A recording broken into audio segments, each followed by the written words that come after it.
Hola, ¿cómo están? Vamos a ver este tema de la composición química de los seres vivos, que es el tema de moléculas orgánicas, que es de la composición, son moléculas orgánicas las cuales están compuesto nuestro cuerpo. Entonces tenemos que conocerlo antes de empezar todo el año con la parte de biología, porque si nosotros no conocemos las moléculas orgánicas o no conocemos sus nombres, no vamos a entender toda la parte de célula, toda la parte de sistemas, bueno, por las cuales tenemos que conocerlo, ¿sí? Aunque sea un poquito engorroso. Bueno, tenemos los elementos de los cuales está constituida la materia orgánica, la materia biológica, que son elementos biogénicos o biógenos. Se clasifican en primarios, secundarios, oligoelementos y estos a su vez en inorgánicos y orgánicos. Los primarios son los que están en mayor proporción, 98%. Por ejemplo, el carbono, ¿no? Y el oxígeno, que es el principal, el elemento de las cuales está compuesto la materia orgánica, ¿no? Sin esa propiedad del carbono, que se llama concatenación de formar cadenas y formar ramificaciones, no tendríamos las moléculas orgánicas. ¿Qué moléculas biológicas tenemos, no? Tenemos los carbohidratos, los lípidos, las proteínas y los ácidos nucleicos que están compuestos por nucleótidos. Por ejemplo, los carbohidratos son los azúcares, glucosa, sacarosa, almidón, quitina, celulosa, de las cuales vamos a ir escuchando en la parte de biología. Lípidos son las grasas, que hay de muchos tipos, por ejemplo, compuestas por ácidos grasos, triglicéridos, el colesterol. Las proteínas, que son los enlaces de aminoácidos, por ejemplo, las enzimas, la hemoglobina, y los ácidos nucleicos, el ADN y el ARN, o el ATP también, que es importante, ¿no? Entonces, como yo les comentaba, el esqueleto de carbono es el principal e importante, ¿no? Acá elemento, porque se combina con otros átomos de carbono y con otros átomos. Variedades de cadenas, variedades de anillos cerrados, y bueno, lo importante es que se libera energía cuando se oxida, entonces eso también es lo que pasa en nuestro metabolismo, ¿no? Que también cuando oxidamos las moléculas orgánicas se libera energía.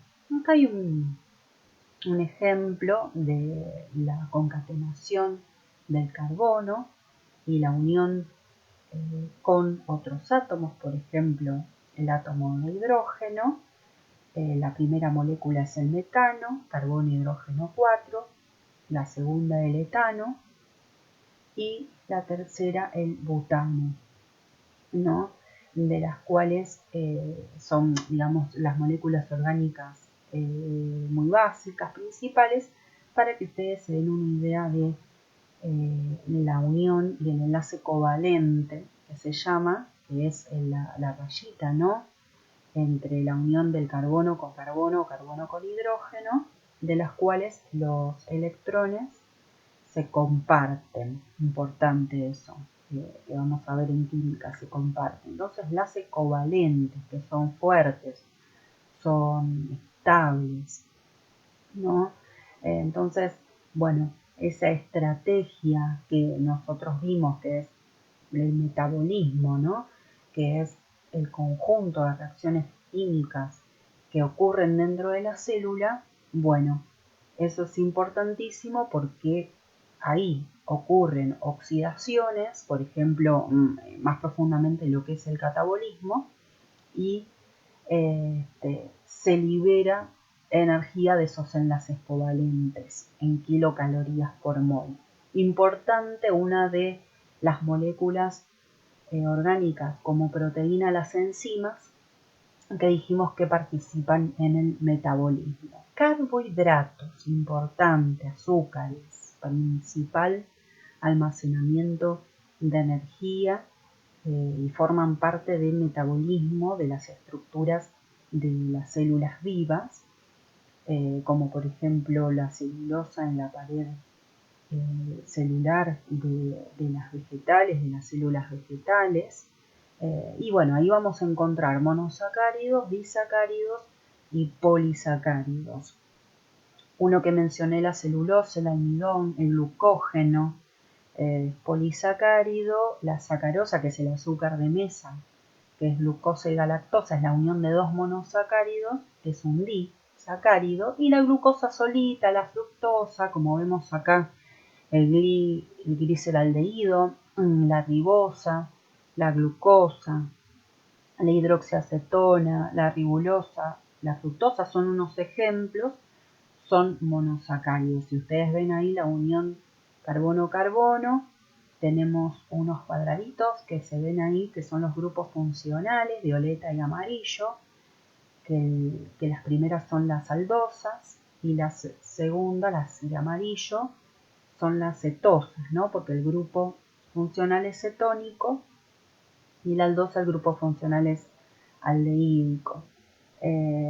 La glucosa y la fructosa son isómeros, quieren decir que tienen carbono 6, hidrógeno 12, oxígeno 6, pero como la glucosa es un monosacárido que tiene un grupo aldehídico aldosa y la fructosa cetónico. Acá solamente vemos que se puede formar ciclos, vamos a ver.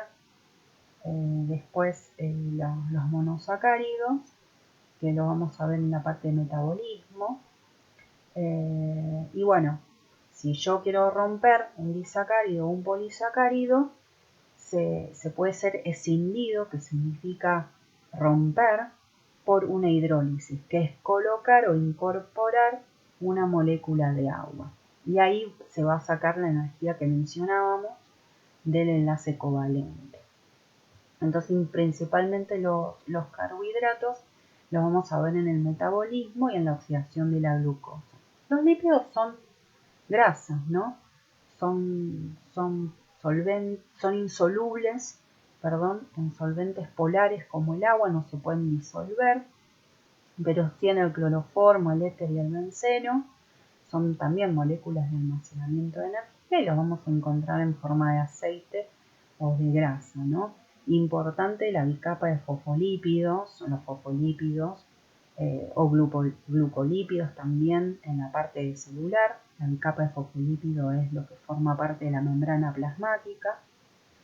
Y hay hormonas que también están formadas, su composición química es lipídica, como por ejemplo la testosterona, hormonas adrenocorticales, las hormonas sexuales, que tienen la misma conformación del colesterol, ¿no? El colesterol también es un lípido, tiene forma esteroide, no es un triglicérido, pero bueno, se considera lípido. Los triglicéridos son los que están formados por una molécula de glicerol y 3 ácidos grasos esterificados. Quiere decir que hay una unión éster, ¿no?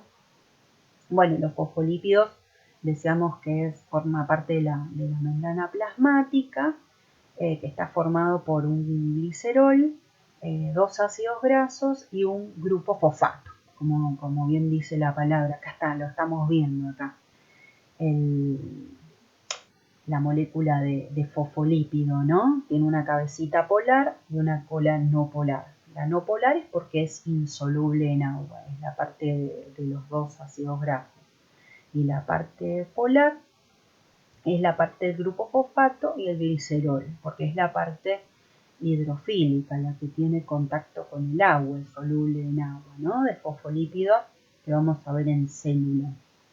Entonces acá estamos viendo un lípido recontra importante biológico, ¿no? Que es el fosfolípido de la membrana plasmática, que si ustedes ven en la cadena de ácido graso es bastante larga. Y acá se ve cómo la parte hidrofílica de las cabezas polares están en contacto con el medio acuoso y las colas hidrofóbicas se van hacia adentro. Entonces se forma una bicapa, por eso es bicapa de fosfolípidos. Recuerdo que las cabezas polares son hidrofílicas y las colas, que son los ácidos grasos, estos dos ácidos grasos, son no polares, hidrófobas o hidrofóbicas, porque están hacia adentro de la membrana plasmática. Entonces, importante este fosfolípido, como también los glucolípidos, que por ejemplo los glucolípidos son hidratos de carbono que están unidos a los fosfolípidos en la membrana plasmática. Aminoácidos y proteínas, bueno, también importantísimas porque forman la estructura de toda la composición química de los seres vivos. Están formados por la combinación y cantidad, distinta cantidad de 20 aminoácidos diferentes. Tienen en su composición un grupo amino, un grupo carboxilo, un átomo de hidrógeno y un grupo lateral que se le menciona R porque va cambiando los 20 aminoácidos, y todos esos grupos están unidos a un átomo de carbono central, o sea, un átomo quiral, se le dice asimétrico.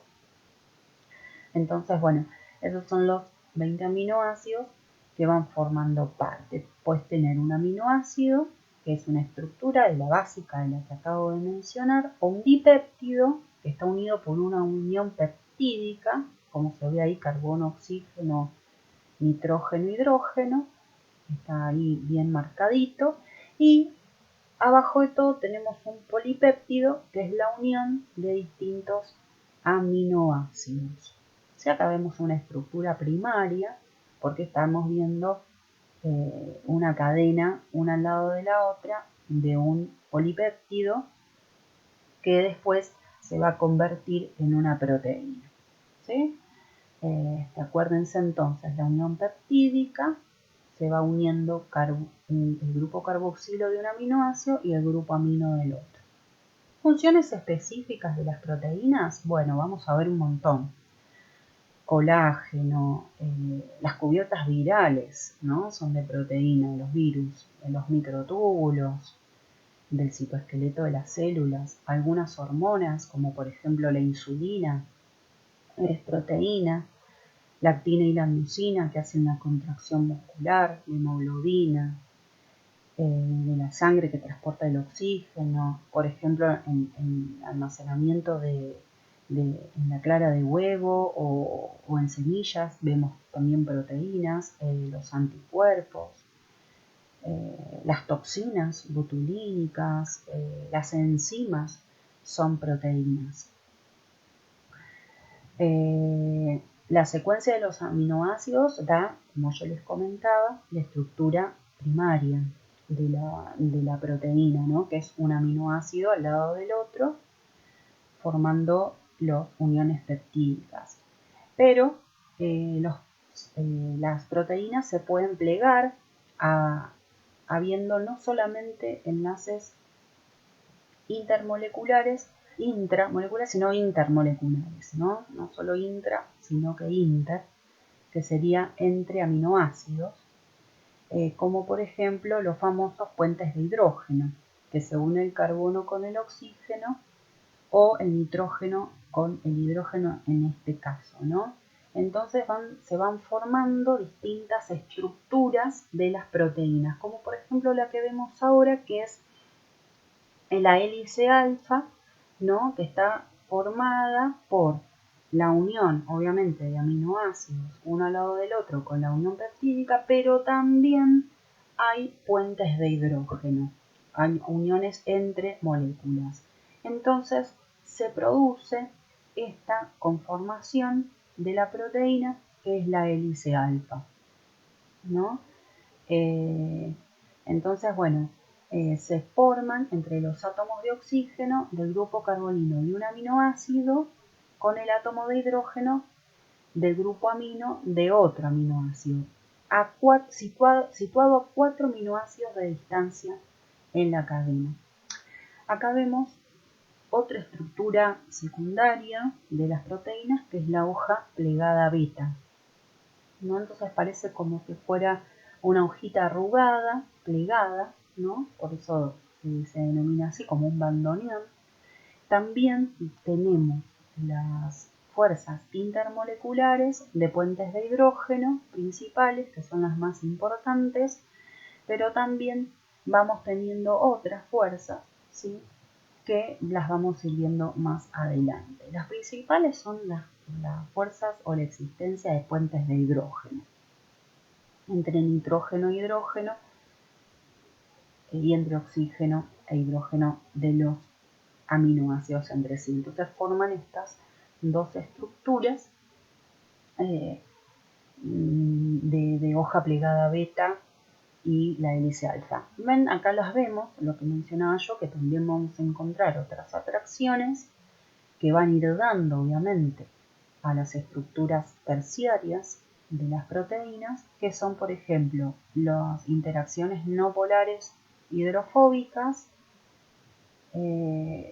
puentes disulfuro, por ejemplo, bueno, los puentes de hidrógeno que ya mencionamos, y uniones entre los grupos polares, entre las cabecitas hidrofílicas. Entonces, también vamos a ver que hay más atracciones intermoleculares que van a dar a estructuras terciarias. Por ejemplo, las enzimas tienen estructuras generalmente terciarias porque son proteínas globulares que son catalizadoras biológicos. Que son catalizadores biológicos, aceleran las reacciones químicas, ¿sí?, minimizando un uso de energía, un gasto de energía para las células. Entonces lo que hacen es aumentar el metabolismo y que no sea lento, porque sin las enzimas sería muy lento y no podría haber una célula con vida. La hemoglobina también es una proteína importantísima. Acá mencionamos dos proteínas importantes, la hemoglobina es la segunda, porque es la que transporta el oxígeno en la sangre, ¿sí? Ya la hemoglobina lo que está compuesta es de 4 polipéptidos, entonces ya tiene una estructura que se llama cuaternaria.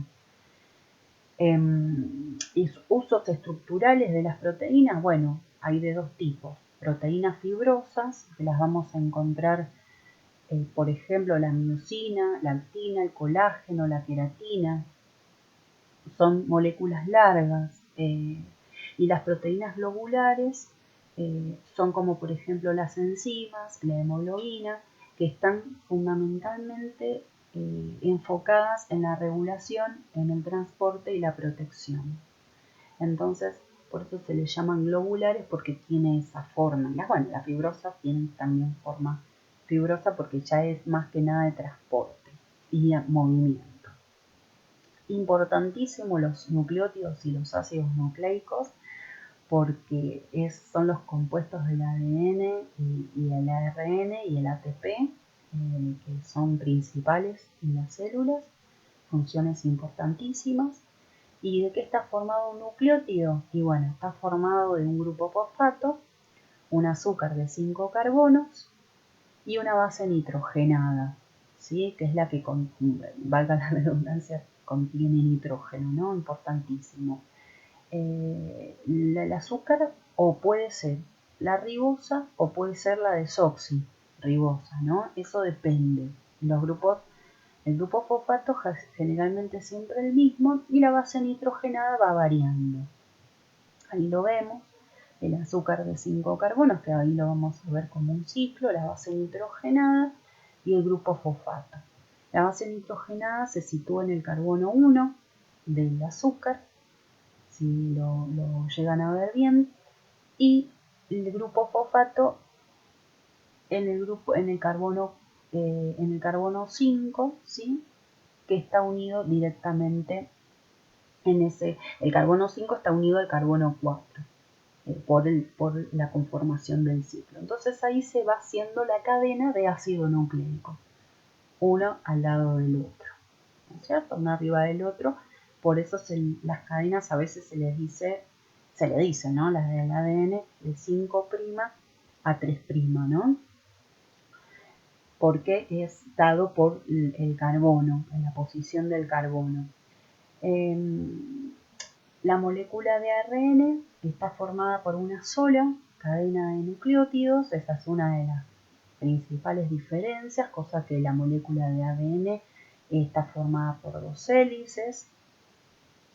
Otra diferencia fundamental es que la ribosa es el azúcar del ácido ribonucleico del RNA y la desoxirribosa es el azúcar del ADN, del ácido desoxirribonucleico. Y hay 2 tipos de bases nitrogenadas, que son las purinas y las pirimidinas. Las purinas son la adenina y la guanina, y las pirimidinas son la timina, la citosina y el uracilo. Ahí lo estamos viendo, ¿no? Ven que hay 2 ciclos en la adenina y la guanina, las purinas, y las pirimidinas es uno solo, ¿sí? Esa es la diferencia. El ADN contiene adenina, puede encontrar nucleótidos con adenina, guanina, timina y citosina, no está el uracilo, y en el ARN están el adenina, la guanina, la citosina y el uracilo. No está la timina en el ARN. Así que ahí también tenemos otra diferencia fundamental entre las 2 cadenas que almacenan la información genética de las células. Importante entonces como molécula orgánica los ácidos nucleicos, ¿no? Bueno, ahí tenemos lo que le acabo de decir.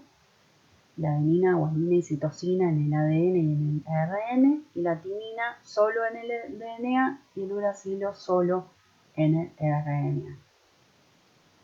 El ADN o DNA constituye digamos, el mensaje genético, ¿no? El principal de información genética, pero el ARN lo que hace es transcribir ese mensaje del ADN y lo traduce a proteínas. O sea, es como solo un mensajero, obviamente hay más cantidades de ARN, no es solamente el mensajero, pero traduce la información para producir, para hacer proteínas. Y acá vemos otro importante nucleótido, que es solamente un nucleótido, que es el ATP.